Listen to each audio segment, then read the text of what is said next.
All right, guys. Welcome to Miles' Musical Passion Project, episode 5.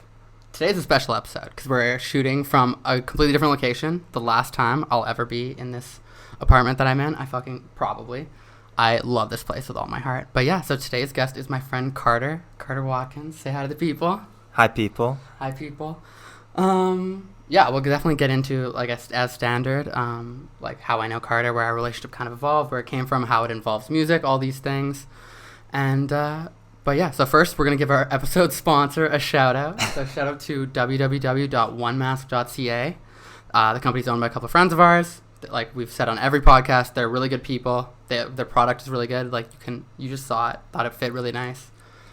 They have multiple different colors, like just all around good product. 10% of their profits go towards helping COVID in Canada. It's a pretty nice mask. Big shout out to One Mask. And yeah, use promo code MPP10 at checkout for 10% off. Yeah, so I think we're just going to get into it.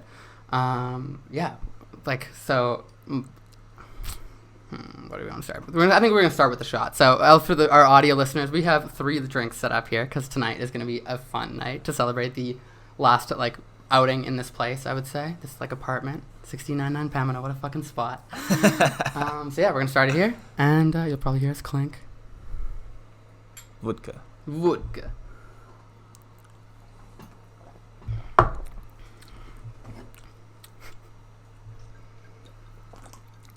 All right.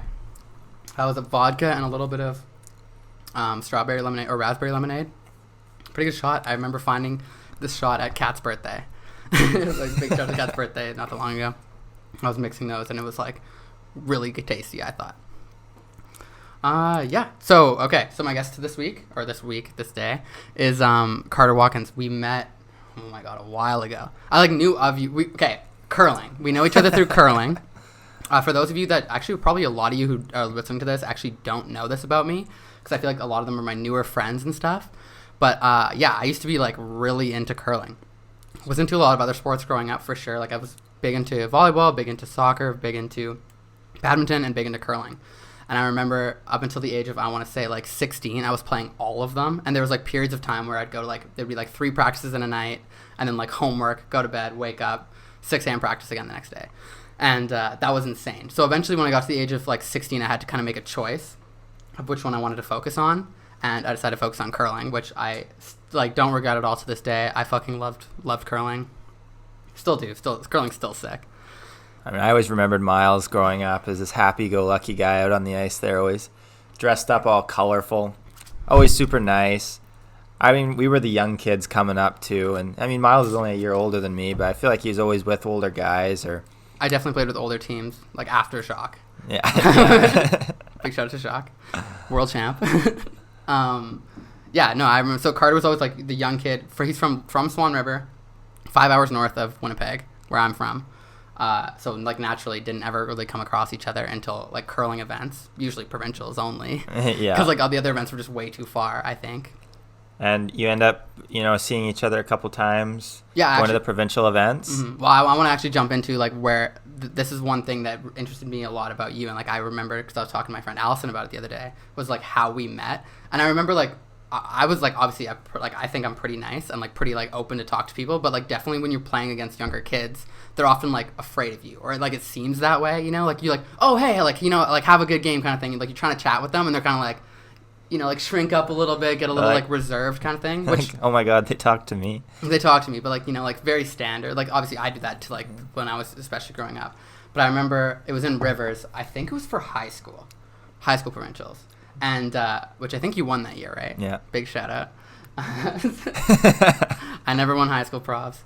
It's not that big of a deal. You came up to me there, and like because we had seen each other obviously like in competitive curling, like. No offense to high school, but like high school is terrible curling. It's not the same level. So like there's like a few people that play high school that also like curl like semi-professionally and like competitive.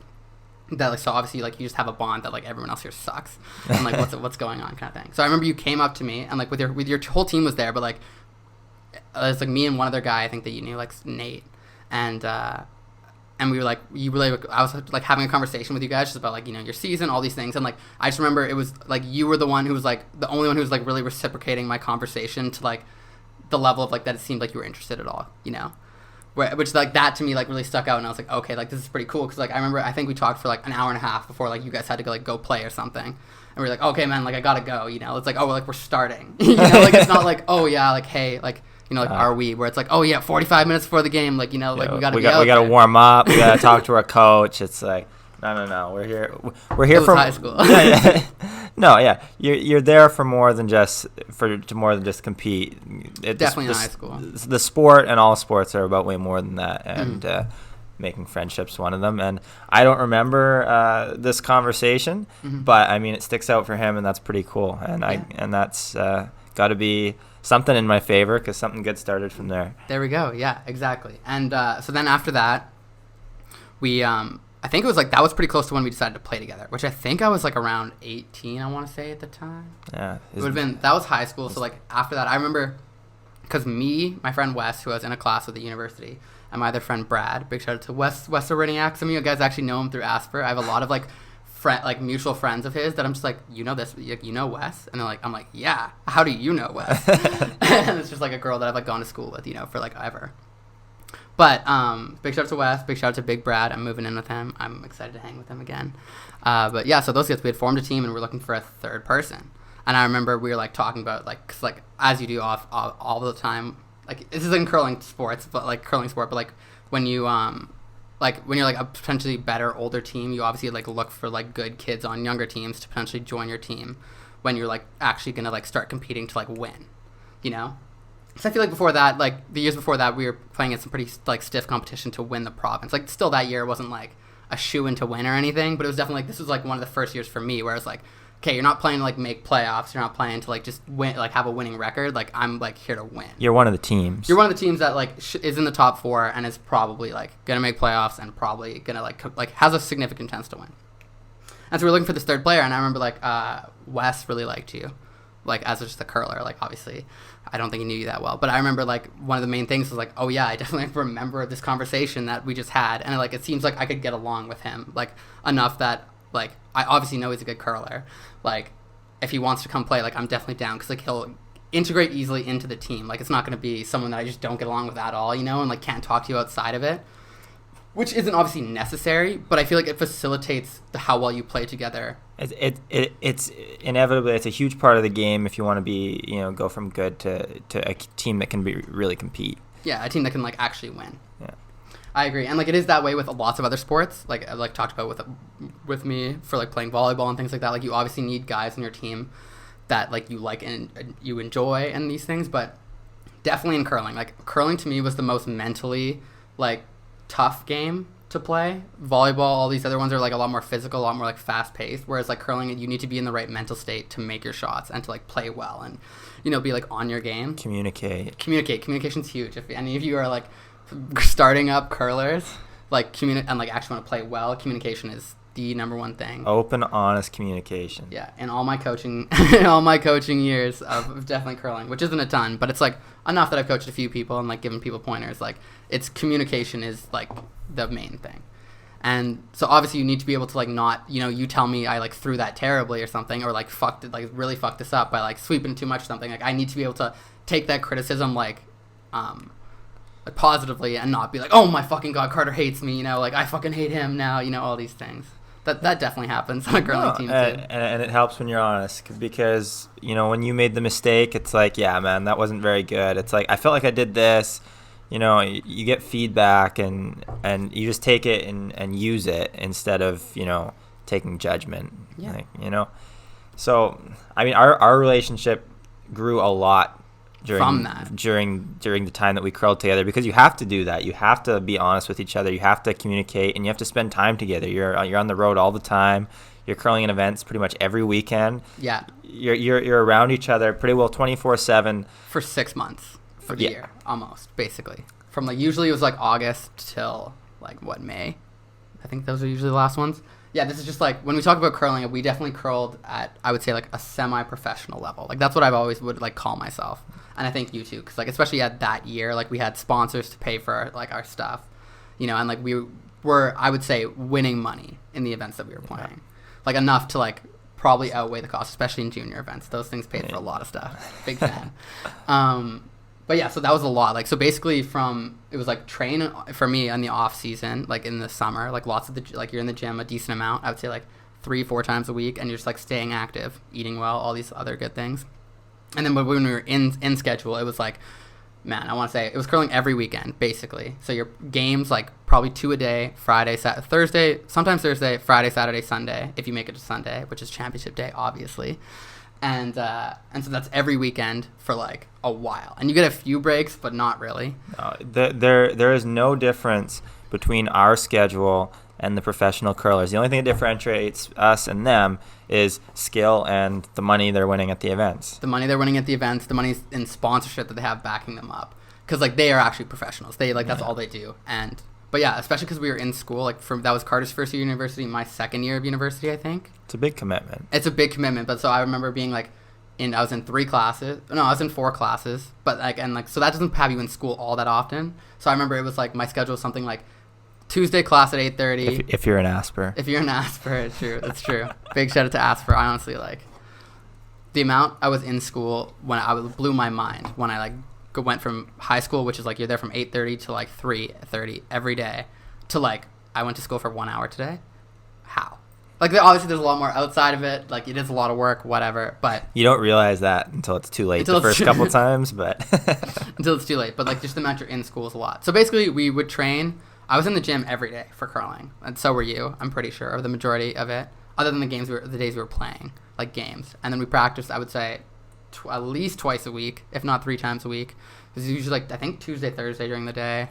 Trying to remember that. And then sometimes you throw twice. Like you're on the ice a lot. That year I was pretty close to every day on the ice again. Yeah, every day. And after that, unfortunately, it starts to trail off when school's a little bit more because you literally can't. Usually December. That's like luckily during the curling season, like also reduced schedule. Like they have like a few less events, but that is like you're grinding because it's exam season, and you're also like ramping up towards the biggest tournament of the year. The only tournament of the year, which is provincials, which is ever usually end of December or early January. So yeah, so obviously when you spend fucking like so much time with someone, like I'm talking like 6 months, like just like I didn't live here, but I basically lived here in this apartment where we're at. I brought a bed from home for him specifically. To sleep when he stayed over here. And like which was because when we had practice in the morning on Tuesdays, I would just sleep here Monday night, and so I'd sleep here like Monday, Wednesday, and then I'd sleep here on the weekend. So I was like in this apartment a lot, which is one of the reasons it makes me so sad that like this is probably the last time I'll ever be in here, because not only has it provided me with like a lot of like just cool moments where like we have to do things like that, like wake up, drive to Morris, go like win a spiel, maybe get on TV, all these cool things. But then also like just partying. Like it was the first like I remember when my first friend got his car, and it was like, okay, this is freedom because you can like now this is a car that's yours. Like we can do whatever the fuck we want in this car. We can go wherever we want. We can do all these things. Like it's like super cool. And then this place was like the first one of my friends to like have their own place, which was Carter and Brad moved out together. And like obviously I talked about like living here a lot, and it's like this place was sick. It was your first place, and it's like, okay, it's Tuesday night. We can just have friends over and like throw get hammered. Yeah, we can like throw a big shake. We got some concrete walls in this joint. Mm-hmm. It gets loud in here. Yeah, you can't hear anything all night long. It's loud. Yeah, the roof on top of this building, climbed up there a bunch. Ooh. Man, that's a good spot. It's got a great balcony. I would honestly take you guys on a quick GoPro tour of it, but I'm not going to. But yeah, this place has so many memories for me. I like actually might start crying if we get into like all of them, because I have so many fucking great days just like waking up, like watching the sunrise on the patio, and just like it was literally just like where I like grew up a lot, because obviously like you grow up, I remember like my home, but this is like another one that I'll remember this place. This is year 5 here. This is like this is where I became like I would say, and like I'm not an adult, but like I wouldn't consider myself like an adult, but like I kind of went from being a kid to becoming like an adult, and did like a lot of growing up, and it's always going to be known as the apartment. The apartment, man. I'll definitely show my kids this place when I drive by. Cheers to this place. I fucking love it. Yeah, okay. And then another thing I want to jump into, this is where kind of music gets in with me and Carter, because definitely like obviously curling, like you listen to a lot of music, and like in the car on all these road trips like we talked about. You got to pick music. You're listening to music a ton. But I remember, so Carter's from a country, like small town in the country, with a crappy country music station. Let's just be fair. This is before, yeah. But I want to talk about from my point of view. And so, first time going up to Swan River, we like won some, curled up there a bunch, had a fucking sick time up there. And then also shout out to Swan River. That spot's dope. Shout out to our weeb. Our weeb, man. I remember. Okay, we're coming back to the story just really briefly, and then I'll jump back into the music part. But I remember we went up there for this like fairly recognizable like men's spiel. And one of our teammates couldn't come. Our friend Wes couldn't come. So like we still want to go anyways. We're gonna go there, and like we're just gonna like have like a drinking weekend, and like like we can probably compete. Like we're probably not gonna win this event, but like we can like at least compete well enough that like we're gonna make money on the event probably, and like it's gonna be a lot of fun. It was my first drink and curl weekend ever. I mean, curling's known for drinking and curling, but for us, it had always been competitive. So for me, we definitely weren't drinking when we were playing. Right. It's my first opportunity to really like test the waters. So we had another one of our friends, Ryan, come up. Cause Weston was like our skip, so we like wanted a different skip to come up and like hold the broom for us and like call the game. And he was quite young at the time, but he is really good. He was really good. He was really good at the time.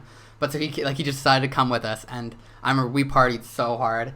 And like we just like drank, but like one of my oh my god, but one of my favorite parts of the event is like they have like an opening night kind of thing, and so obviously they're a men's spiel, and like we came from like far away, so they're giving like our team a big shout out for being like one of the only junior teams to kind of like to come to this event, because like technically we're curling not in the men's, like we're of juniors age by like a lot too, but like we had like 3 years more of juniors before we were out of it. But so basically, they're trying to like show us like and like be nice to us and like give us a shout out because they think we're not gonna win. Because they think we're bad, first of all. So they're like, okay, like yeah, we got you guys all these $10 gift cards to DQ, and like they made us stand up, and Emrys gave us a round of applause. And like obviously that's nice, like that sounds like a super nice thing, but it's a little bit like slighted, where they're like, okay, we have to like make sure we like congratulate these kids because like they're not gonna do well. And I'm like looking at the event that we're playing, and I'm like we can win. Like, we definitely might not win, because we're drinking a fucking ton and doing all other shit, but, like, we could. Like, I think we're probably one of the better teams there. And I remember that weekend, we definitely, we won. Long story short, we won the whole thing. And then got to pick even cooler prizes than these $10 DQ gift cards. You know what? In all fairness, our earliest game, because we were winning, was 11:30 in the morning. And I don't think I made a shot until the 6th end of that game. That was a tough morning. That was a tough morning. But that was tough. The winning definitely helped the schedule, which facilitated the drinking. Yeah. I remember one of the nights, hopefully ice makers from Swan River aren't listening to this, but one of the nights we like literally at 5:30 a.m. were hammered. And because Carter is like one of, like, in my opinion, I'm obviously biased, probably the best curler to come out of Swan River. Period. But so he has a key to the rink, obviously, because like he's just there all the time. So four of us are hammered, and we like decide to walk half an hour to the rink and like go play like in the morning. This is like before one of our games, whatever. So we lock it up. It was fine. Like we know how to take care of ice and do these things. We weren't ruining anything. But it was just one of the funniest memories I've ever had. Cause like that was by far the most drunk I've ever been on the ice. We could not stand. You never have an opportunity when you are belligerently drunk to go onto a sheet of curling ice voluntarily. You can't do it. No. This was our chance. We did it. We couldn't curl. Yeah, I think the amount of falls. I don't think Brad slid like out once, like without falling one time. Yeah, that's a high number. That's a high number. Like usually you fall once out of like 100. This was like 99 out of 100. You were on the ground. But no. So basically, that's just like the level to which we were drinking that weekend, which was a lot. And back when the liver was in tip top. Dude, yeah. When you were 19, I remember we used to drink like easy half a 2-6 and like some wine and some other shit, and then the next morning it's 8:30 and I'm like up spry, like all right, let's go for a run, like let's go curl exactly. Again, like oh man, there's been some fucking drunk nights curling, and all of them like are like hungover next mornings too, and all of them I feel like we've just won, which is like one of my favorite like parts of the whole thing. Shout out to Timberland, best hangover food in the province. I dare say. I mean, it might be a little biased from Swan River, but so good. So good. If you're ever there, go to the Timberland. They have very cheap food in general, but also breakfasts, and gravy. Get their gravy. More food than you can eat for cheap. Gravy is the best. Gravy's the best. Always get gravy on your fries. Denver on rye, home fried poutine. You won't find it better. Under $10. Every morning, had like for sure under $10. Every morning, like it wakes you up. It gets you back in the game. A little nice like bread in the stomach. But yeah, I remember like we won the first game against, no offense to whoever that was, but like against a team that we just win all the time, you know. And the second game, I think we played someone again. Like they were a little better, but we win that one a lot. And then we were going on to play your dad, I'm pretty sure, or was it Scales first? No, we never played. We were going to play your dad in the final. Right. That's what it was. But he lost. He lost to the Ice Maker. He lost in the semi. Yeah. Barely. Yeah. Ooh. Yeah. What? Lose to the Ice Maker. He makes the ice. You know. Yeah. Knows the ice. Shout out to Neil. There's no way he's listening, but I fucking love Neil so much. He's so funny, and like he would have like, you know, he'd be rattled about the ice losing to the Ice Maker. But I remember, yeah. So in the semi, we played a team that had gone to the Briar once, or like the guy who was skipping had gone to the Briar, which like, obviously people who know nothing about curling, but that is like the upper echelon of curling ever. It's the Canadian National Championships for men's curling, which is the most competitive event in the world, I would say. Coming out of the most competitive province in so our Manitoba country. is the most difficult to come out of. Yeah. You got to be good. You got to be really good. You have to be like one of the top 3 teams in the world. To come out of Manitoba. And Alberta is up there too. Like Alberta is also a tough province. Got to give them a shout out. Shout out to Cooey and Martin, man, fire. If they ever listen to this podcast, that'd be sick. No, those guys are legends. But yeah, so like this guy had made it once. So like obviously he was a good curler. Like no offense to like him, but I had never heard of him. Or like, you know, like we didn't really know who he was, and like I was confident that we were gonna win, especially because he had won a bunch of other stuff. But so we definitely played them and should have lost. Like, we should have lost. I think either he missed a shot or Carter made no, he missed one. He missed, like, a draw to the 8-foot. He missed a draw to the 8-foot to win. We went to an extra. We had the brick. Like, and then we played it. Obviously, obviously me. Brad can throw the rock harder than anyone in the world. So, like, we're not sticking any peels. I think Carter had, like, a nose hit for the win, and he made it.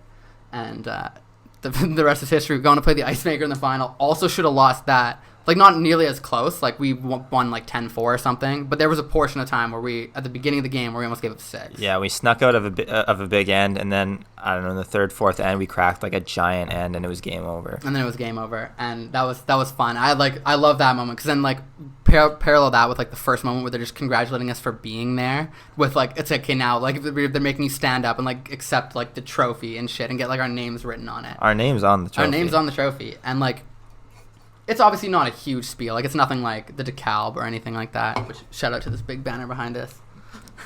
It's a tough spiel. Like, that is actually like a Canadian, like, that is like one of the better spiels that happens in the year. But this is like a decently, like, in Manitoba, a decently, like, prestigious one to win, especially being, like, drunk, not all a team, you know. and just, oh man, that was a fire weekend. But so all that to say, I remember that weekend I met Carter. Like, we were hanging out with Carter for the first time, and I remember. Good. Just correction. We were drinking with Carter for the first time. Drinking with Carter, like, and also seeing where he lives, and, like, you know, all these things. So lots of firsts. And I remember, like, talking to him, and I was like, okay, like, so my friend Brad really doesn't like country music. I love country music. Our weeb was, like, wishy about country music, and I was like, okay, I know Carter because he's from a small town. Like, I don't know. This is very stereotypical of me to just go, like, I was stereotyping him hard, but I was like, okay, he's gonna also really like country. And I remember getting up there and I'm like, oh, Carter, do you like country? And he's like, oh, like, not really. And I'm like, oh my god, you know, like, as if like he just like, what, you know, how did this happen, kind of thing. I grew up on country. The CDs in our old truck, Shania and Alan, man, shout out to them. Yeah. Huge stars. Didn't know it at the time. Loved their music. They are such good music. But yeah, so then that was interesting because, like, you definitely, like, grew up on country, like, and then, like, once we started hanging out, we got, like, really into country, which is nice because of all my friends that I have. I love all my friends and love their music tastes a lot. But other than my, like, friend Cassie, like, my ex-girlfriend Cass, who I don't see that much anymore, like, none of my friends like country. And, like, for me, that was such a huge part of my musical, like, what I listen to and what I like to listen to, that when Carter, like, me and Carter started hanging out a lot, it was really nice because I finally had someone, like, a good friend of mine who really liked listening to country, too. And we got fucking into it. Like, all the best artists. Sam Hunt, I remember, was a big one. Florida Georgia Line. Thomas Rhett. Oh my god. Canadian yeah, country. Dean Brody. Dean Brody. Dallas Smith. Jeff Moskaloo. Jason Aldean. Carrie Underwood. Keith Urban. Miranda Lambert. Lady Antebellum. Blake Shelton. Fuck, Blake Shelton. Did we hit Luke Bryan yet? I think we did. We have. He's huge. Luke Bryan too. All these artists, we absolutely love them. But yeah, so like that was. I remember there's so many like moments and memories of just being in the car on like these long trips to go curl or long anything, and just listening, like having someone to like just belt out country music to in the car was so nice. And that obviously did a huge like number on my music, like musical influence on me, because that was for like I would say a few years of my life, like basically all I listened to. Like it was like 80% of my music, which I obviously really like almost all types of music, other than maybe like hard metal. Like I have a tough time appreciating that. But other than that, I enjoy all of it. Like, you know, I definitely enjoy like one of my friends, Adam's really into like the orchestra and like symphonies, and you know, like I love like all different kinds of like classical music, like all different kinds of music, but like country has been my main, like for the longest time on my Spotify, I had 2 playlists: country, not country, and my country one always had more songs. Yeah, do you want to touch on like how music has affected, like where maybe how your music taste has evolved throughout the years? Yeah, so like Miles said, I was never really super into country music. He was one of the first people that really turned me on to it. I spent a part of a summer working for my uncle, and you know, kind of blue collar work, and all they listened to down there is country and digging wells. And hey, yeah, digging water wells. Best country radio music station in the province, 101 The Farm. Oh, okay. Really turned me on to country music. First songs that I listened to were Thomas Rhett, Crash and Burn. Okay, banger. Luke Bryan, a song I can't remember. Probably like Play It Again, or like no, it wasn't one of those. Huntin', it was it was an early one. Yeah, it was an early Luke Bryan song. It's not one of his huge songs, but I could sing the lyrics if it were to come on right now. But those are kind of the first songs, and then you know I met Miles, and all in the process. You know, when you're kind of done high school, going to Country Fest, where I'm from in Dauphin, is a big thing. Country Fest is huge. And there's a lot of good country music there. And before I went there, I listened to a lot of country. And when I was there, I listened to, obviously, a lot of country. And after I left there, I was listening to mostly country music.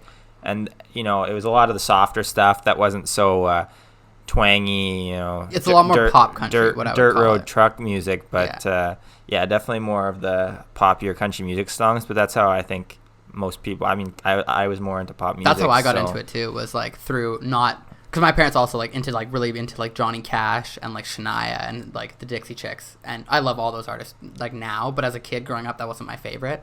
But when it started to get into things like Florida Georgia Line, that's where it starts to like blur the line between, like, for me at least, like pop and country, and that's when I was like, okay, this is like fucking fire. Like, this is where I start to like pick up my listening. Exactly. And it grows from there, right? Like, definitely. Now I mean, today, it's a long time between then and today, but the music I listen to, the country music I listen to and that I enjoy is drastically different. The poppy stuff doesn't do it for me as much anymore, and it's oftentimes the message and really I like the kind of small town country twangy, you know. Yeah. That kind of stuff is really what I enjoy most. That's, you know, what you think of when you hear country music is the stuff that I'm into now, whereas, you know, 5 years ago that was definitely not the case. Agreed. It definitely changes. Like, it's cool to get to like see how, because like I agree, like the poppy twangy country was like, I was just immediately turned off from it when I was like 13 or 12 or whatever, and then like as it grew, it like you start to appreciate obviously different things more. But so that one was a big one for me. I think friend influence was a big thing too, because I didn't have a lot of friends that were into country music and didn't have a great avenue to listen to it. And I mean, that was when you're getting into music and all with those factors, like, it's just you're not gonna enjoy a music type if you have to go out and do all the work to find it, and you don't know what's gonna be good or not. Yeah, and it's definitely tough to, like, you know, because like I feel like a lot of where, at least this podcast, obviously, clearly, like, if you've listened to any of the episodes, like, not you personally, but whoever's listening, like, I build a ton of my love for music through the experiences that you have of listening to it, you know? So, like, if it's always you listening to it and then your friends telling you to turn it off, you know, like, hey, shut this off in the car, like that's not a memory that I'm gonna like positively associate with the song I'm playing, you know. So like, you know, I have the same way. Like I really into like, so I would not hide my like, I like told people that I like country, but I wouldn't like play it with my friends because I know they didn't like it. Well, you're the only one singing in the car, and much fun is that? Yeah, when the rest are all like silent, you know, that's not that much fun. So like that, I agree. That's where like country music, like through you and through my friend Cass, like how country came to mean so much to me is just through all the experiences that I've had, like listening to it with people that I really like having a fucking dope time. So yeah, I think this is a pretty nice segue into the song itself. If you want to like let us know what song it is, where the people can find it, and then we'll pause it here. We'll listen to it, the two of us, and then I hope everyone listening will listen to it as well. And then we'll see you guys very shortly to catch up and talk about it. Yeah, so this song is an absolute banger. Banger. I mean, this is one of, I wouldn't say first country music songs, but definitely within that first, you know, year period of me and Miles' relationship and getting into country music was a huge song for my love of country music, and it's just been a big part of our friendship the whole way through. I 100% agree. This song, when I was thinking of songs to do with Carter, this one escaped my memory somehow. But this one is literally one of, I remember I'm going to get into where I heard it for the first time, like once we played and all this shit. But like this one is maybe like, I probably have like a list of 10 songs, like maybe less than that, but 10 songs that like just have so much meaning to me because of all the things that they've gone through and who they remind me of and all these things. And that one is for sure in that list. Like I say 10 like sparingly, like there might be 5, you know, like it's tough. And this song it's a lock in the top. It's a lock in the top for sure. So Go ahead. What is it? So the name of this song is Bounty by Dean Brody. And there's a very important thing you need to know before you listen to it. Yeah. And that is there's a female feature, Lindy Ortega. She's Canadian. Well, so they're both Canadian, but she's from Toronto. She played at the Folk Fest a while ago. She's a folk music artist, but her feature on this song is incredible. Probably one of my favorite, my favorite probably verse ever in a song. Her voice is absolutely beautiful. Something that me and Miles have done since we've started here. It was his thing, but since we started listening to this song is every single time. Yeah. Just before her part comes in, you gotta crank the volume. You gotta turn it all the way up. You gotta crank it all the way up. So basically what I would say is like you want to play the volume loud. Like so I put it like volume at 80%, and then when it hits her portion, basically her portion starts after it goes, Shannon, why'd you run with me? And then just fucking, that's when you crank it. And she just hits it harder than anything. Like just so hard. I love it. I'm like just loving. It's a beautiful song. It's a beautiful message. Yeah. Give it a listen. Tell us what you think. Yeah. We're gonna sit here and listen to it right now. Yeah. See you guys shortly.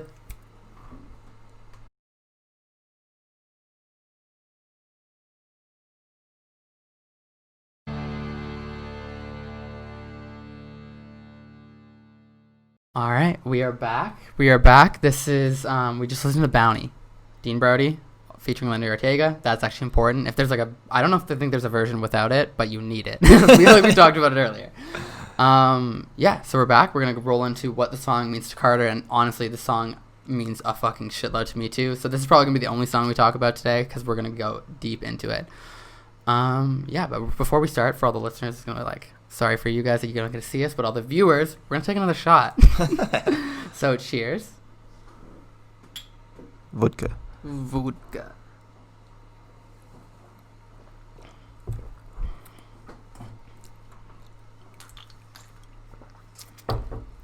Damn, that one definitely had more alcohol in it than the last one. Less mix. That one's a bit stronger, but you know, what can you do? I didn't pour it clearly. Yeah. All right, so we're back. I'm gonna give you the floor to talk about it. Talk about Bounty. You know, I understand if this isn't your takeaway from the song because it's gonna mean so many different things to so many different people. True. But it's taken a long time to really understand what the song means to me and develop the thoughts on it that I do. Like I said, this has been 5 years in the making. We've listened to the song, I would say, hundreds of times. A lot. It's one that's way down on the playlist, added so early that gets brought up all the time. You know, every time we're together, if we haven't seen each other for a while, the song is one of the ones that is getting played 100% of the time. Agreed. So in the song, Dean Brody sings about this girl named Shannon. Now, Shannon has a couple different meanings to me, and I think to Miles too. Okay. And Shannon, like, shout out to Shannon B. We're not gonna go more into that. We're not gonna call her out because. I mean, yeah, we can shout out Shannon B. I guess. Like, she is amazing. Well, that's what I'm trying to do. There's this girl, Shannon, that we know. Name's Shannon.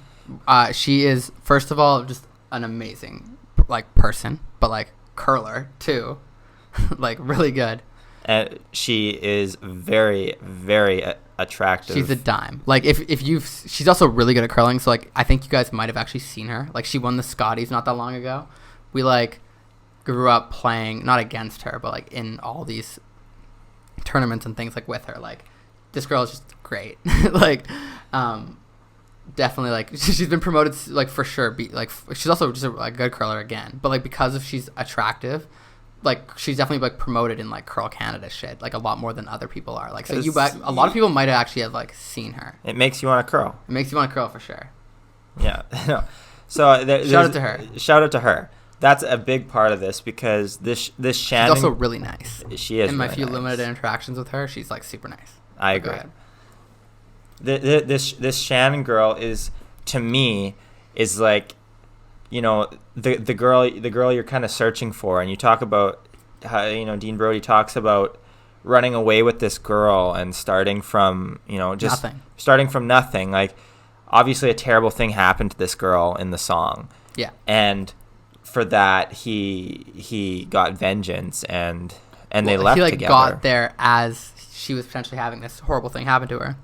Which, like, you can decipher what you think it means, but, like, I think she's probably getting raped by this guy. And he, like, gets there, and this girl that he loves is getting raped, so he kills this guy. And then he says, like, in the lyrics that he, like, obviously didn't bury it far enough that, like, people didn't know that, everyone knows, like, the police department knows that he killed this guy. So, like, what are they going to do, kind of thing.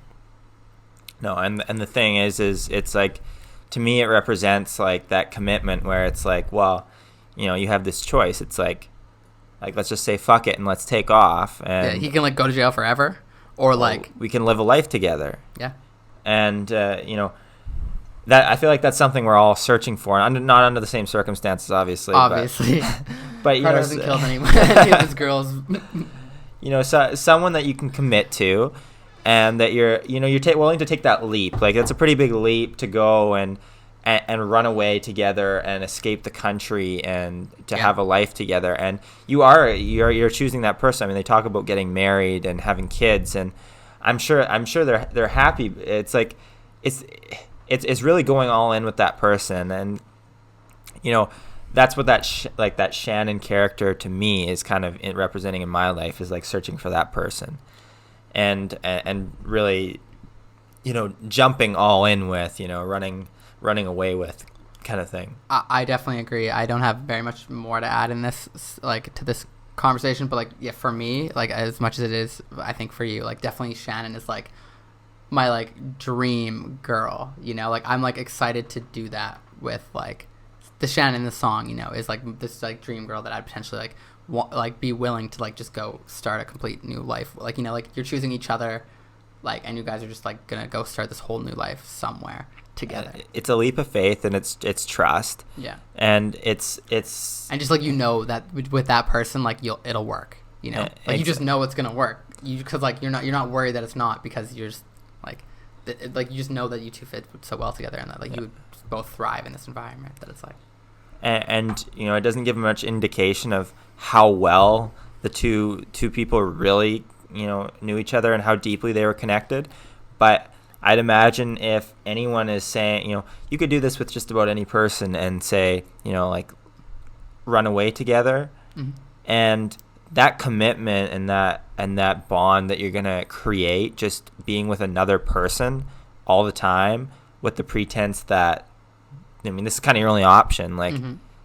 you kind of have to be happy together, but at the same time, and you also want to be happy, but you just, that's your person. You're trusting them, you're loving them, and that's what it is. In my own life, I feel like I'm on my way to finding my own Shannon.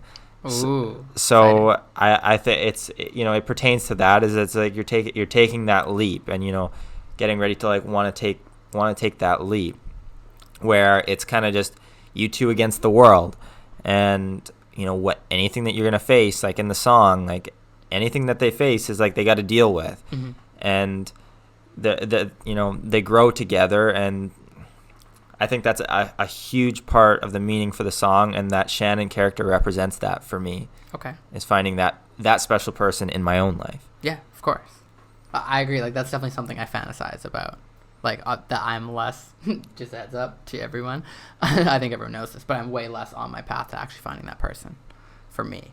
Obviously, you're in a different situation than me, but that, like, definitely, like, in the future is, like, something I want. Like, this, I want someone to represent the Shannon character for me, like, in my life, where I'm down to do that. Those things you talk about, like, take a leap of faith and just be like, okay, no matter what, it's like us against whatever, and like whoever it is, I have no clue who I'm going to meet in the future, like the people I'm going to like run into and like get to know and stuff, but like I would absolutely love to have that with someone, And you know what, I think that free spirit approach to love represents both of us equally, and I mean I'm sure Miles would agree with that, and I think that's kind of on a lot of Dean Brody's music, if you expand outside of Bounty, is a little bit more of a he is a little bit more of a free spirit Rolling Stone, definitely kind of hippie. Yeah. And I feel like that comes through in his music, and it comes through in that song. It's kind of he has kind of more folky music, and that's kind of the vibe you get from that song. And and yeah, you know what? I think his music also really connects with us for that same reason, as he seems to be somewhat like-minded in that type of thinking. I agree. He's like, I love Dean Brody. I love all of his music. I'm sorry, I'm looking for my phone really quickly because I have a song. I'm blanking on the name of it. I'm sorry. But like we talked about checking out his other music, like obviously Bounty is the one that obviously is, I think honestly most people also like really like the song. I have a lot of friends that don't like country that really enjoy the song, because I think it's just a really good song that might actually be one that gets you into country. But he has some other really good music, and I know I share them with Dom for sure when we were on our trip to Banff.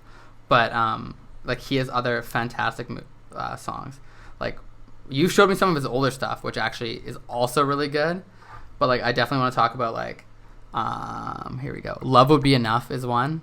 Like they literally just talk about getting lost and like of all the worst things that could happen in the world, and like but him and this girl's like love that they have together is enough, like doesn't care if the stock market's all crash, if the world's to shit, like man, that sucks, but like we have each other and that'll be enough kind of thing.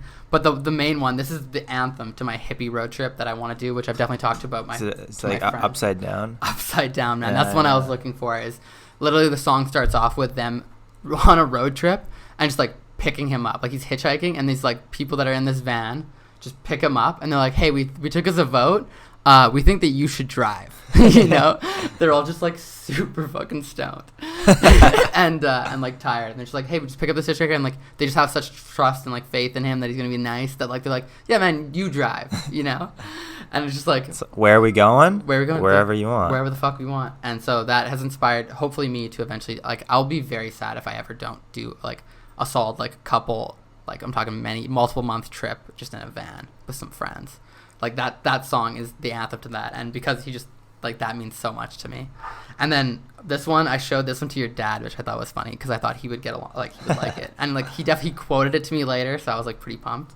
But he also really like isn't a fan of me playing music when we'd go fishing, and I'd always play music because scares away the fish. It scares away the fish, supposedly. But so I finally found him a song that I thought he would like, and he definitely quoted it back to me later. But that's Another Man's Gold. That one's also really good. It just talks about like how one person's trash can be another person's gold. Like you really like, there's so many meanings to that one. I could like really go into that one too. But like that one, Crop Circles, Mountain Man. Time is another one, deeper song if you get into that. Yeah, Time is deep. Little Yellow Blanket, banger. But yeah, the main one for me, which is Upside Down. That one, I fucking love the message of that one too. He's got some party music too, like Bush Party is, I feel like, a pretty common country music. I mean, for our age group, anyways, Mm-hmm. it might be if you're getting into country now. Now it's probably a little bit. It. Yeah, you might be missing it, but yeah, everyone at parties knows that one. I feel. Yeah. Like Dean Brody is great. BUSHPARTY. Welcome everybody in the VIP line. Something like that. Okay, yeah. So I'm going to talk a little bit about where I first heard Banny, because like as much as we talked about, we're going to get more into the Carter's meaning of the song. Also, we're just like going to trade, I think, back and forth here. But I remember Country Fest. We talked about Country Fest. Country Fest for the first year ever. I went. This was my grade 12 year, I think. It might have been my first year uni year. I can't remember. So I was either 18 or 17, and I went to Country Fest that year. I went to Folk Fest first, and then Country Fest after. No, it was Country Fest first, Folk Fest after. And that was my first year going to Country Fest. And that was the year that I really got into country music. And the thing with all other music festivals and things you go to, like, Winnipeg doesn't pull the biggest artists in the world for any genre other than country. Like, the biggest artists in the world come to Dauphin Country Fest. Like, all of them. And like, so like, if you go to like, if you're like really into like OV Fest, like rap music festivals, like they don't pull all the biggest rap artists. You know, like there's some artists that are just like, you know, like they don't get like Eminem consistently, and like, you know, like there's big artists, but they're not the biggest. Same thing with Folk Fest. Like Folk Fest pulls big folk artists, but not all of them. Like there's people that are like too big in folk music to come to Folk Fest. So like Winnipeg just doesn't have the pull to like pull any other genre of like the biggest people in each genre from any other genre to Winnipeg other than country. All the biggest country acts come to fucking Winnipeg. And so because of that, Country Fest has almost like yearly an insanely good lineup. Like when I go to Folk Fest, I know like 3, 5, 6, like definitely like that's the 6 is like the max of people that I like know at Folk Fest that I really want to see. Whereas like Country Fest, it could be every lineup. It's like literally like there's sometimes an opener that I don't know, but after that it's like everyone. Yeah. And I'm like, okay, so I want to be listening to music from like main stage from like 7 till fucking midnight, and then the next day it's like from 5 to midnight, and the day after that it's like 6 to midnight. And I'm like, okay, that's a lot of music, but like they're all the biggest artists that just come to play. No, it's like you're getting Kanye, like the Kanye of rap, and like the Taylor Swift of pop. Like you're getting all of those, and then like with other giant, like it's not just them and no one else. It's them and like whoever's like the 3rd biggest name and the 5th biggest name and like, you know what, the 6th biggest name. It's like just like, so you go from like years of having like Miranda Lambert and like I'm pretty sure Blake Shelton came to like Jason Aldean and Luke Bryan to like Keith Urban, and like these guys are like, they sell out stadiums in the States. Like I'm talking stadiums, and they like come to Dauphin's Country Fest, which is sick. But also Dauphin's Country Fest is just known as a crazy fucking party too. Like it's, which speaking from experience, it is a play. You know what? If you haven't been there, I would recommend going there. It's a lot of fun. It's a huge party. It's a huge party. You literally party nonstop. I would say probably 50% of the people that camp there don't go to the music. Like they don't go. Like we just raved about how big of the artists they pull there. A lot of people don't listen to the country music or only go for a couple features, and the rest of it is drinking at sites. And partying, because like it's actually like you just walk down the sites and there's just people partying. There's rave sites. There's rave sites. You just like go and you're like, all of a sudden we're playing like giant beer pong, you know, with like fucking garbage bins and these things, and like people just like invite you in to like play games with them and drink, and like people are just like handing out drinks, and people like random people when you're at your site just stop by and are like, oh hey, can I like play with you guys? You're like, yeah. It's a fucking party. Beersby. Using MC's polls. Dude, I sold Pat on MC's polls. I took 4 of my friends to play Beersby. There's 5 of us, actually, 5 of us. And Pat, like, we have an investor in MC's polls for sure. A little paint job on the polls. Get that logo on there. Yeah. Pat, we're talking to you if you're listening. we're coming to you for funds. You know, if you guys have ever played Beersby, or even if you don't know what it is, search it up. Yeah. Great outdoor drinking sport. Mm-hmm. Second sponsor of the pod right here is MC's. If you know it's you can play it 1-on-1, but it's best played 2v2. 2v2, or you can even go more than that. It gets kind of like you don't get to throw it a lot when it's 3, but so you play 2v2 and you just basically Go ahead. What do we? Yeah, a key component of the game. You got to play with a drink in your hand. Have to play with a drink in your hand. An alcoholic one. An alcoholic beverage, preferably. So you're playing the game one-handed. You're basically trying to knock off an empty beverage bottle. Yeah, beer bottle. Yeah, a beer bottle is usually what you'd use off a pole, and you get points for it. If you're knocking it off the pole, you're getting points. So you're throwing a frisbee. Yeah, you're throwing a frisbee. Yeah. You're knocking it off the pole, you're getting points. But it's a defensive game too. If you catch the bottle after someone else hits it, you get points. It's a fun game, brings everybody in, and if you know what we're talking about, you know what we're talking about. Yeah, it's a fun ass game. When I played with Basil, Pat, Jake, Ben, and me, and like Pat and Ben and so same with Basil were like immediately down to like play the game. And like I was talking to them about this tournament that we might try to like do, and they're like, we'll be there for sure. Yeah. Because this would actually be a fun, like I think like you could get something kind of like Super Spike going with this. I agree. You just like have people come, drink, and like partake in this like frisbee tournament where like the games are like obviously you like self like refed and stuff, but like it's just like everyone knows the rules. It's like pretty simple, and you just play and drink with your friends. And like sometimes people are gonna show up and they're gonna be hammered, and then other time people are gonna show up and they're gonna be really good.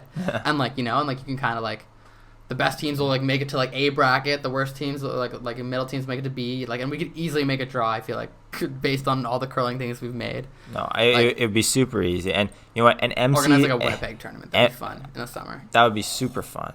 And MC Sports does make the absolute best Beersby pools that I've actually ever come across. Dude, yeah. So most Beersby pools you get are where I learned this game was from my parents, who we just like took what are they called? They go in, you make a fence out of them, like a fence post, and you just hammer it into the ground, and then you put the pole on top. But like obviously when you hammer it, the wood like becomes like not flat anymore, like not level. You have to balance a bottle on it. So you have to balance a bottle on it, and like it's hard to do sometimes when you're banging this like wood and it's like breaking and like moving. So that's all the ones I've ever experienced before. And then Carter, you have CEO of MCs, CEO of MCs makes this pole. That he brought it down when where did you show it to me for the first time? Because you brought it down here. I showed it to you at your house. At my house. Okay, so he came down with this pole, and it's like made out of, what is it made? Are we revealing our secret recipe? It's made out of rebar. It's all steel construction. It's very durable. Most of the poles that you'll get are lightweight, plastic, some sort of lightweight material that is very flimsy, easily breakable, and it doesn't really have the action off the frisbee that you want with playing the game. It's really better with the all metal construction poles. They're heavier. They're definitely like a bigger easier to stab into the ground, which is very important. Very important. Because if you're using a plastic pole and it's like hard, kind of rocky thing, you just like break the pole. I've done that at least 3 times. Not even like trying to, but like yeah. So like Carter made these poles, and then we like decided like, okay, these poles are way better than anything else. Like obviously the metal's not going to bend when you bang them into the ground. You can also like spear them into the ground pretty easy. They're not like they're that heavy. They're just like a way better pole in general. And so Carter made these, and so we decided to make like a bunch more. And like, I have one. We're like planning on selling some to people. No, there's interest in the product. There's definitely interest in the product.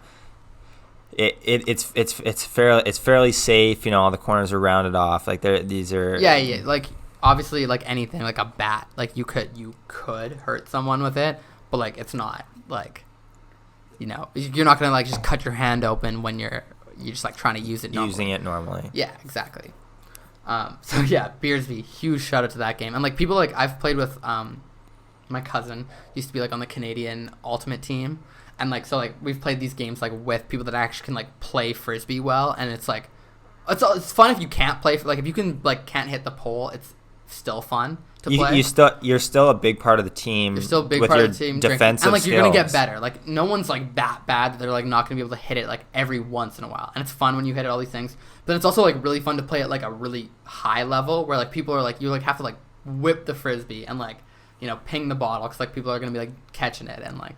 Obviously, so I played it with my cousin, like, and her boyfriend, who is also extremely good at Ultimate, and like that was a lot of fun because, like, obviously they could just throw a frisbee better than like the average person. So it's like I think I can throw a frisbee pretty well. Usually, I play against people that can't throw a frisbee pretty well, and like so it's fun to play like at a pretty competitive level too. But that's one of the game that's interesting because like then you get these people that are potentially maybe better at throwing a frisbee, but you also get them really fucking drunk because like as you keep winning, you keep drinking, and it's like by the end of it, you're probably gonna be hammered, hopefully, and we'll see who has the best skills. It's kind of like beer pong, you know. And you can make up your own drinking game rules to it. You know, you can drink every point. You can, you know, I know we play. You know, you shotgun if you lose. Like there's a lot of different Shotgun ways if you can lose. play. Another one is if I've played before. It's if I throw the frisbee to you and you don't catch it, like if it's like a reasonable throw, you drink. Yeah. Which I really like because a lot of people are afraid of frisbees. It's kind of funny, but like when you throw a frisbee like slightly hard, people like just like let it go, and it's like man, no, you have to catch it, otherwise you're drinking. So that way we can just play quicker because you have to catch it. You don't have to go run for the frisbee every time. Like unless they throw it really off, but like you know if I throw it to you and you drop it, like okay. Should have caught it. For high level competition, MCs is offering like a net backdrop behind the poles that you're able to use to reduce the amount of time you spend chasing after arid throws of frisbees. See, I don't know if the the CFO of MCs has not signed off on this product yet, but hey. No, I agree. We could definitely do something like that. Like if you were actually throwing the frisbee really hard, but like I feel like you should be able to defend it. Like you are gonna get bruised up, but it happens. It's part of the game. Okay, we've gone way off topic, but that's okay because we do love Beersby, and I think everyone listening should try it because it is a very fun game. Please reach out to me to get like the actual official, like not official, but like if you want more like any more like knowledge about this game, it's a lot of fun. If you ever just want to play it with me, please hit me up. Also, great game. Okay, Bounty, you said you had a few things you wanted to touch on about the song. I talked about like where we went into Country Fest and didn't even talk about. I didn't even talk about the whole reason I was talking about Country Fest.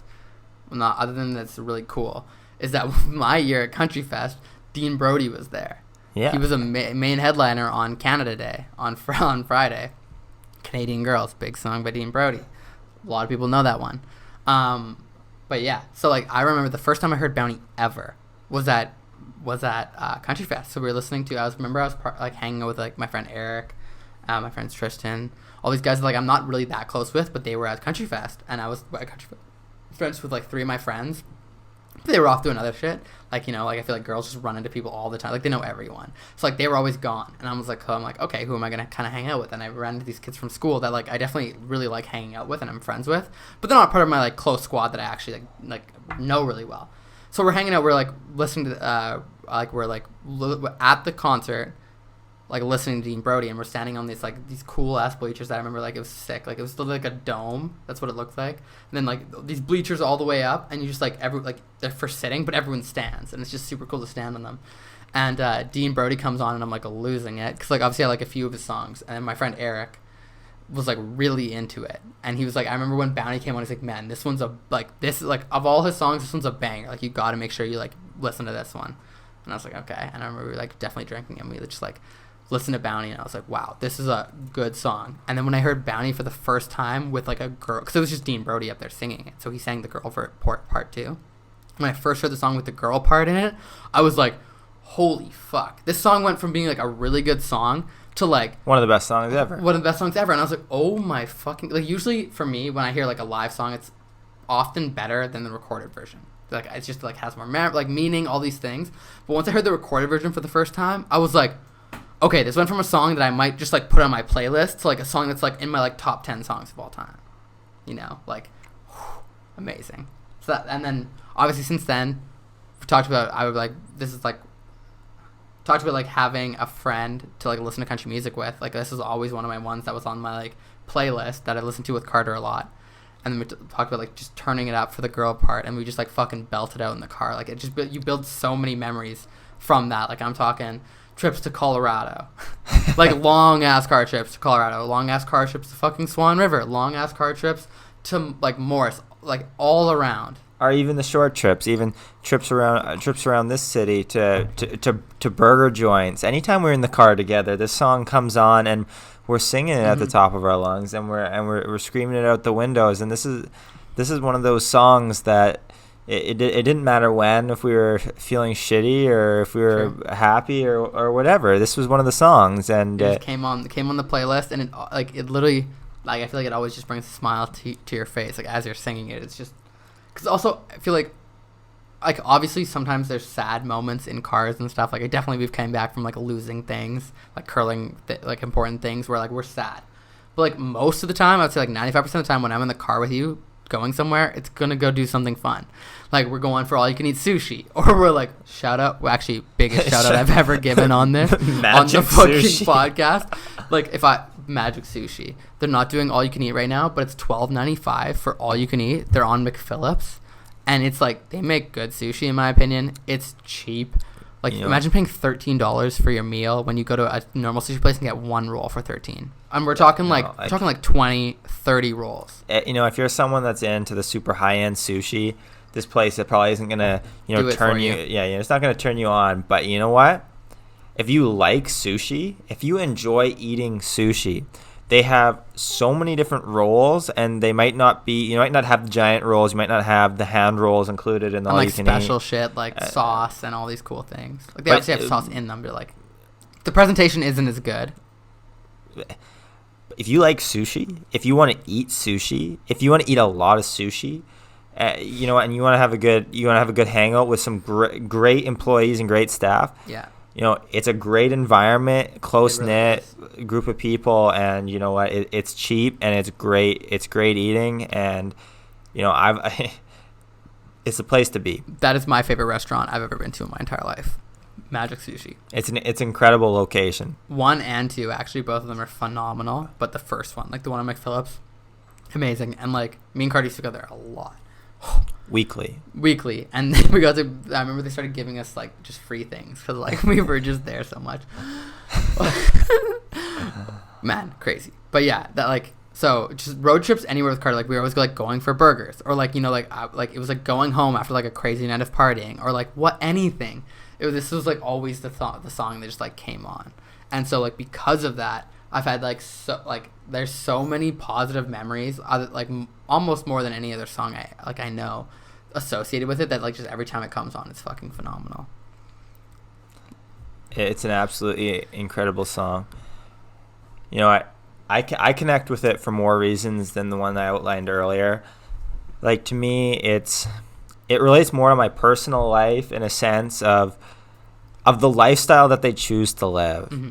They choose to go out and kind of be, separated from the population in a sense because, obviously the guys, could be in some trouble. And basically, if he goes home, he's going to get arrested. Right. And he chooses to live this somewhat of a subsistence lifestyle, and with his wife, and it's providing for himself. And now I enjoy the outdoors. I live on a farm myself, and I love that kind of living. It's definitely separated from the population, I would say. And it's something that I really would enjoy. And if I had this girl, you have this girl before you that means so much to you. It's like I'd be willing to go out there if that's what it took to be with her, to go out and live that kind of lifestyle. And you just have to provide for your family, and that's what your life was. That would be an extremely rewarding and enjoyable lifestyle. Agreed. And that would suit me just fine. And you know what?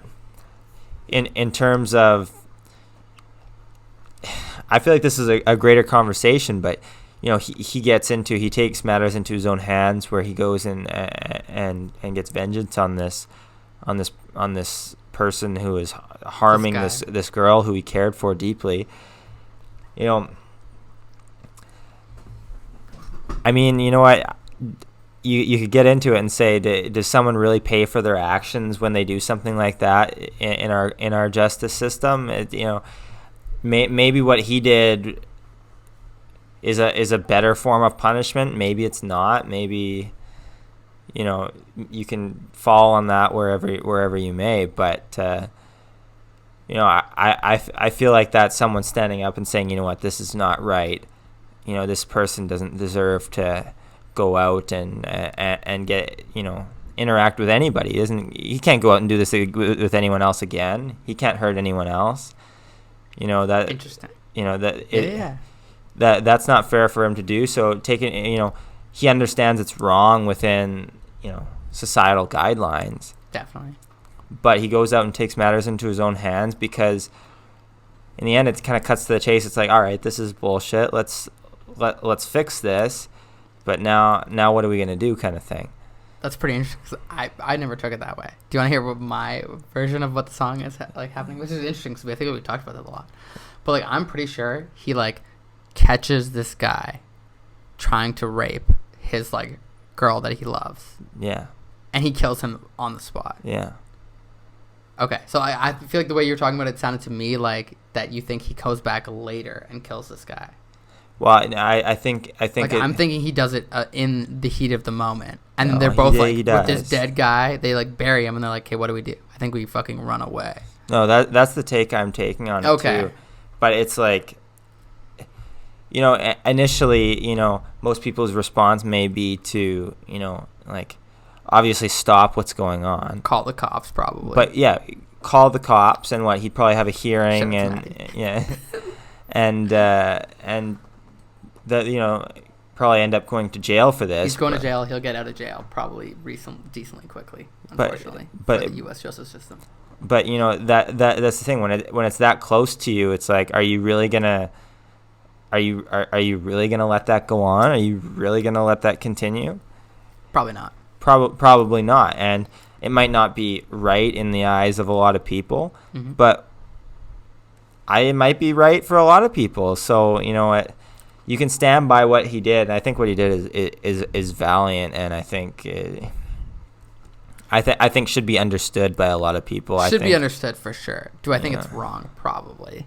Like, I don't know if you should ever just kill a person, but like, there's definitely some things that people have done that, like, in my opinion, they don't deserve to live.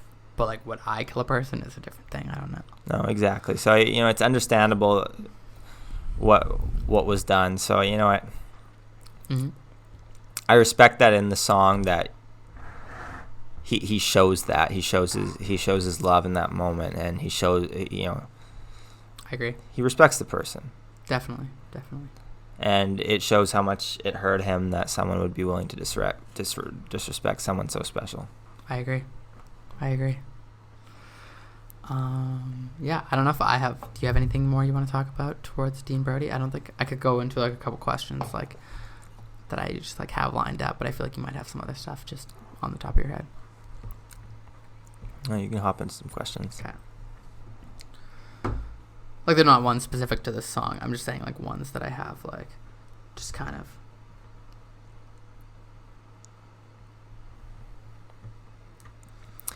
Yeah, I'm just wondering, like, this is like, I feel like we definitely have talked about the lyricism of the song, but do you have any like potential like favorite lyrics in the song, like songs that just like stands out? Yeah, I think it's, I mean, we talk about Lindy Ortega's part being so critical of the song, but I think what gets overlooked is her message and her lyrics during her part of the song. Agreed.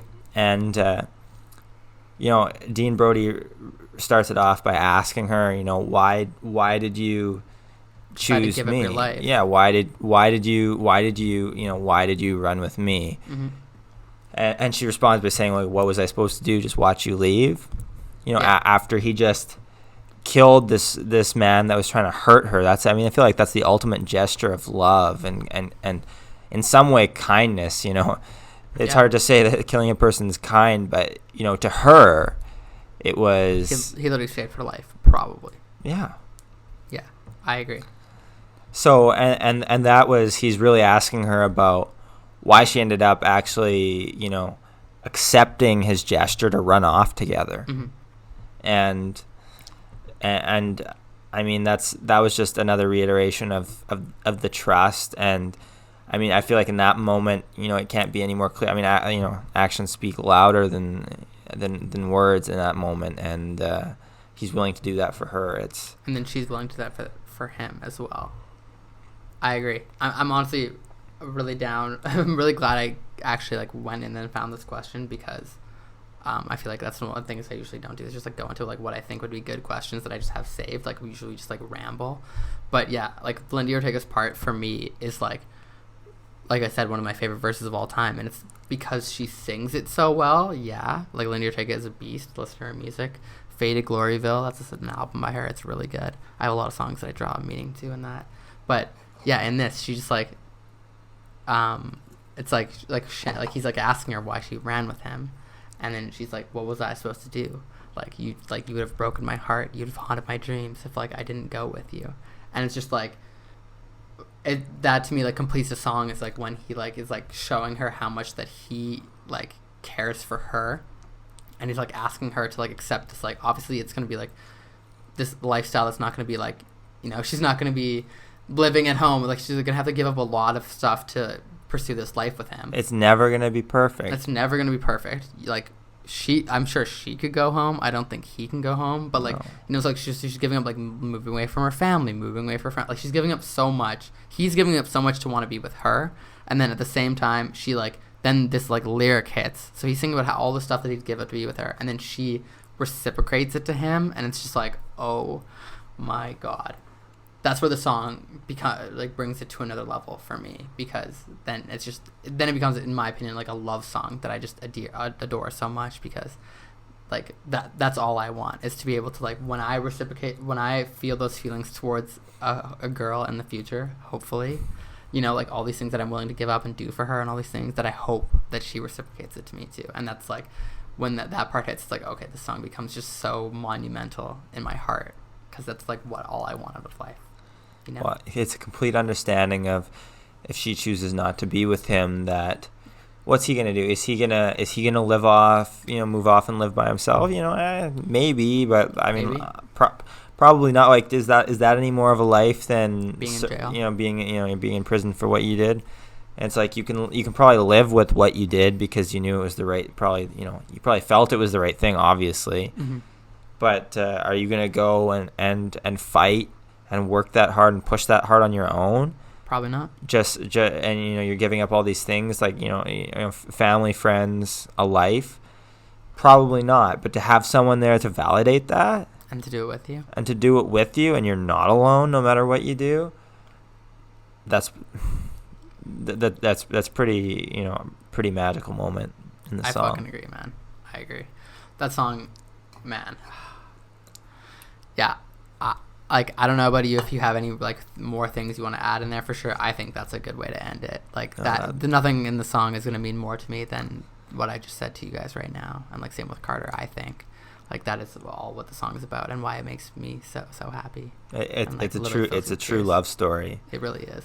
In the most difficult moments, to find love, they did. Like not even the most difficult, like the hard, like for sure the most difficult. You think of all the different ways that someone could deal with a situation like that. Break down. You could be even upset with the guy, this situation, but even the role that the Dean Brody sings about, like that character killing the guy. You may disagree with that action, even though he was the perpetrator against you. Maybe he was there to harm you. Like, what kind of a monster goes and kills a person? It's true. These are tough things.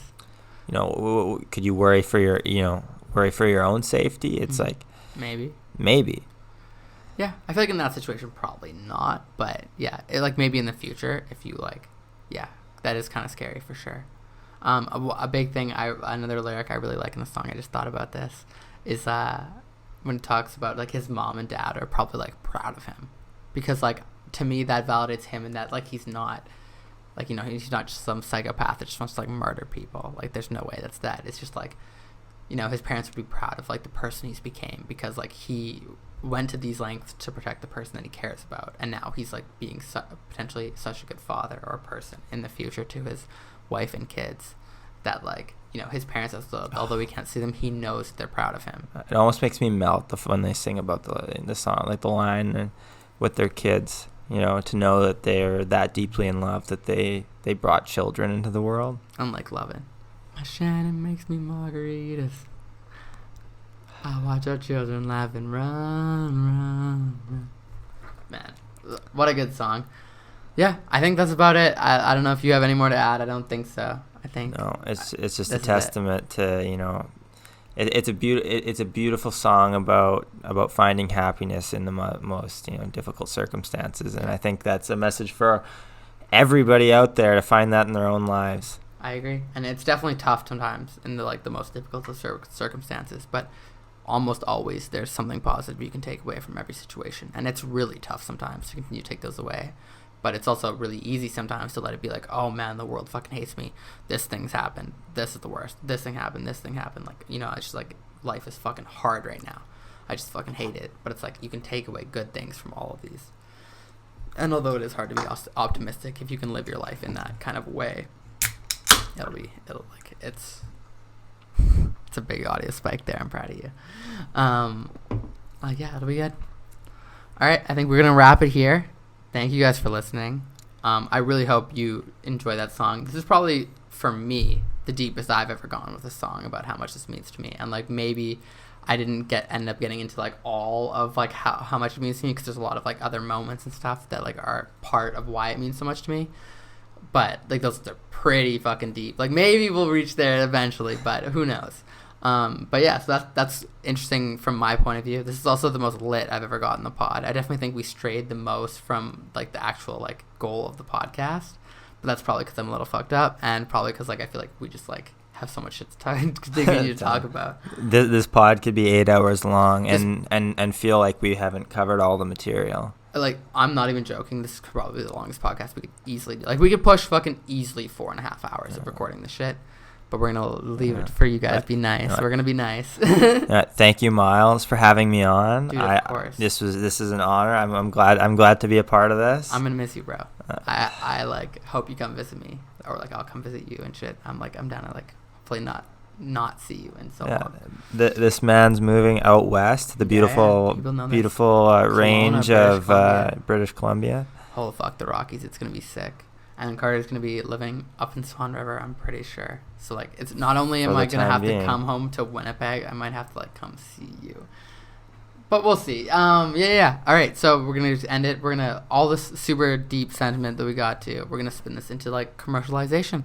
Please go check out our episode sponsor, which is www.onemask.ca, code MPP10 for 10% off at checkout. They just do great things. Like, everyone obviously has been struggling with COVID.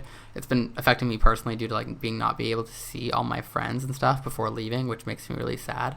Because, like, I would love to have a party with, like, just everyone, you know, that I could get to see everyone on, like, the last night before I go, but I can't. So I have to, like, segment my, like, seeing people. A mask off party. Mask off party. Fuck it, mask off. Banger. Rick and Morty on the Dragon. Mask off. Future. Amazing. If people who know will know.